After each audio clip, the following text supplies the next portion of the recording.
রাজনীতিতে বিশেষ করে যে একদলীয় শাসন ব্যবস্থার ফলে বাক স্বাধীনতা, মানুষের মৌলিক স্বাধীনতা, মৌলিক অধিকার এবং সংবাদপত্রের স্বাধীনতা যে হরণ করা হয়েছিল সেগুলোকে শহীদ প্রেসিডেন্ট জিয়াউর রহমান ফিরিয়ে দিয়েছিলেন। একদলীয় স্বৈরাচার শাসন ব্যবস্থা থেকে বহুদলীয় গণতন্ত্রের প্রত্যাবর্তন করেছেন শহীদ প্রেসিডেন্ট জিয়াউর রহমানের নেতৃত্বে এবং পরবর্তীতে গণতন্ত্রের আপসীন নেত্রী দেশনেত্রী বেগম খালেদা জিয়ার নেতৃত্বে প্রেসিডেন্সিয়াল ফর্ম অফ গভর্নমেন্ট থেকে পার্লামেন্টারি ফর্ম অফ গভর্নমেন্ট। রাজনীতিতে বিশেষ করে যে একদলীয় শাসন ব্যবস্থার ফলে বাক স্বাধীনতা, মানুষের মৌলিক স্বাধীনতা, মৌলিক অধিকার এবং সংবাদপত্রের স্বাধীনতা যে হরণ করা হয়েছিল সেগুলোকে শহীদ প্রেসিডেন্ট জিয়াউর রহমান ফিরিয়ে দিয়েছিলেন। তিনি বিচার বিভাগের স্বাধীনতা ফিরিয়ে দিয়েছিলেন। অর্থাৎ দেশে তিনি একটা সম্পূর্ণ একটা বহুদলীয় গণতন্ত্রের যে মূল কাঠামো সেই কাঠামো তিনি নির্মাণ করেছিলেন। একই সঙ্গে অর্থনীতির ক্ষেত্রে তিনি মৌলিক পরিবর্তন নিয়ে এসেছিলেন। একটা বদ্ধ সমাজতান্ত্রিক, তথাকথিত সমাজতান্ত্রিক অর্থনীতি থেকে একটা মুক্ত বাজার অর্থনীতির সূচনা তিনি করেছিলেন এবং আজকে বাংলাদেশের যে অর্থনীতির যতটুকু অগ্রগতি হয়েছে তার মূল ভিত্তি শহীদ প্রেসিডেন্ট জিয়াউর রহমান সাহেবের হাতেই সেদিন স্থাপিত হয়েছে। এই 43 বছরে শহীদ প্রেসিডেন্ট জিয়াউর রহমানকে বাংলাদেশের স্বাধীনতার শত্রুরা যখন থেকে হত্যা করেছিল, তিনি শাহাদাত বরণ করেছিলেন। তারপরে সবাই ভেবেছিল যে বিএনপি বোধহয় শেষ হয়ে যাবে, কিন্তু তার যোগ্য উত্তরাধিকারী গণতন্ত্রের আপসীন নেত্রী দেশনেত্রী বেগম খালেদা জিয়া সেই স্বাধীনতা সার্বভৌমত্বের পতাকাকে তুলে ধরেছিলেন এবং সেই স্বাধীনতা এবং সার্বভৌমত্বের পতাকাকে তুলে নিয়ে তিনি দীর্ঘ 9 বছর আপসীনভাবে স্বৈরাচারের বিরুদ্ধে সংগ্রাম করেছেন, লড়াই করেছেন এবং গণতন্ত্রকে প্রতিষ্ঠা করেছেন, প্রাতিষ্ঠানিক দিয়েছেন। দুর্ভাগ্য এই জাতির যে আজকে সেই নেত্রী দেশনেত্রী বেগম খালেদা জিয়া আজকে ফ্যাসিবাদের নির্যাতনে, তাদের ক্ষমতা বেআইনিভাবে ক্ষমতা দখলের কারণে এবং তার বিরুদ্ধে মিথ্যা মামলার কারণে তিনি আজকে কারাবন্দী হয়ে আছেন, গৃহে অন্তরীণ হয়ে আছেন।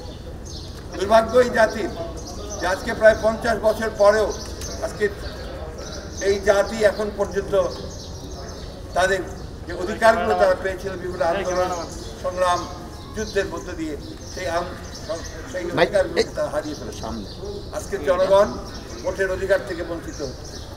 আজকে নির্বাচন হয় না, নির্বাচন কমিশন একটা সম্পূর্ণভাবে একটা আপনার আজ্ঞাবহ প্রতিষ্ঠানে পুরো প্রশাসনকে আপনার দলীয়করণ করা হয়েছে, বিচার বিভাগকে দলীয়করণ করা হয়েছে। সার্বিক অর্থে একটি ছদ্মবেশী একদলীয় স্বৈরাচারী ব্যবস্থা এখানে প্রতিষ্ঠা করা হয়েছে। বিএনপি 43 বছরে সংগ্রাম করেছে, লড়াই করেছে, সংগ্রাম লড়াইয়ের মধ্য দিয়েই কিন্তু আজকে এই 43 বছর পার করে 44 বছরে পড়েছে।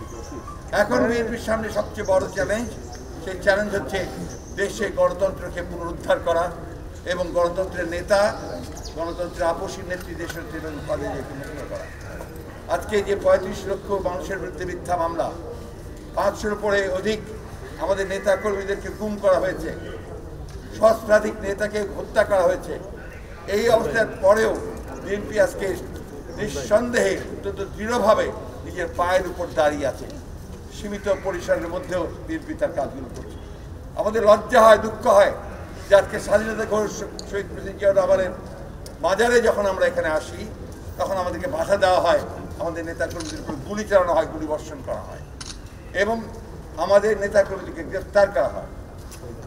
আজকে এই অবস্থার মধ্যে আমরা অবশ্যই তাদের মুক্তি চাই, যাদেরকে গ্রেফতার করা হয়েছে সমস্ত মামলা প্রত্যাহার করতে চাই।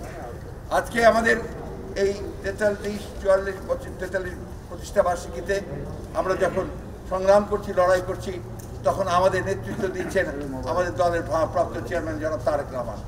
তিনিও অসংখ্য মিথ্যা মামলা নিয়ে আজকে বিদেশে রয়েছেন, নির্বাসিত অবস্থায় রয়েছেন এবং তার বিরুদ্ধে মিথ্যা মামলা দেওয়া হয়েছে।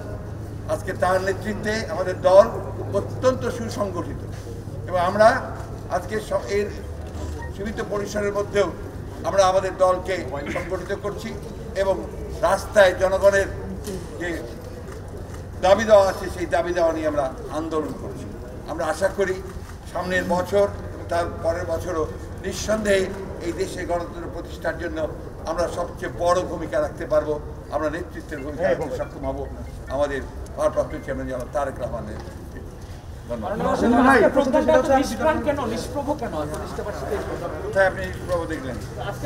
আমাদের আসতে দেওয়া হয়নি, সরকার তো বাধা নিষেধ করেছে সম্পূর্ণভাবে বিধিনিষেধ জারি করে। আপনারা কি সেটা দেখেন না? আপনার 30 জনের বেশি আসা যাবে না বলে তারা জানিয়ে দিয়েছে সরকারকে, এবং এখানে এখন অলরেডি এটা নাকি আর তাদের কন্ট্রোলের মধ্যে নেই, এটা কি আরও বড় নিরাপত্তার আন্দাজে চলে গেছে। এইভাবে তারা সম্পূর্ণ বাধা সৃষ্টি করেছে, সেটাই প্রথমে বলেছি যে এখানে আসতে বাধা দেওয়া হচ্ছে। স্যার, একটা প্রশ্ন শেষ করতে আপনি যখন জিয়ার মাঝে আজকে প্রধানত আসছেন, এই মুহূর্তে আলোচনা হচ্ছে যে জিয়াউর রহমানের এইগুলো প্রশ্নের উত্তর দেওয়াটাকে আমরা আমাদের পক্ষে ছোট মনে করি, নিকৃষ্ট রুচিতে বাড়াই। এটা জাতির দুর্ভাগ্য যে আজকে স্বাধীনতার ঘোষক বীরুত্তম শহীদ জিয়াউর রহমানের সম্পর্কে এই ধরনের কথা বলা হয়, এটা দুর্ভাগ্য ছড়ার কথা। আমরা খুব পরিষ্কার ভাষায় বলতে চাই যে শহীদ প্রেসিডেন্ট জিয়াউর রহমান একজন এই জাতির অস্তিত্বের সঙ্গে তিনি অবিচ্ছেদ্যভাবে জড়িত। তার ঘোষণার মধ্য দিয়ে এই দেশের স্বাধীনতার আন্দোলন শুরু হয়েছে, যুদ্ধ শুরু হয়েছে, মুক্তি শুরু হয়েছে। সুতরাং তাকে বাদ দিয়ে বাংলাদেশের অস্তিত্ব চিন্তা করা যায়।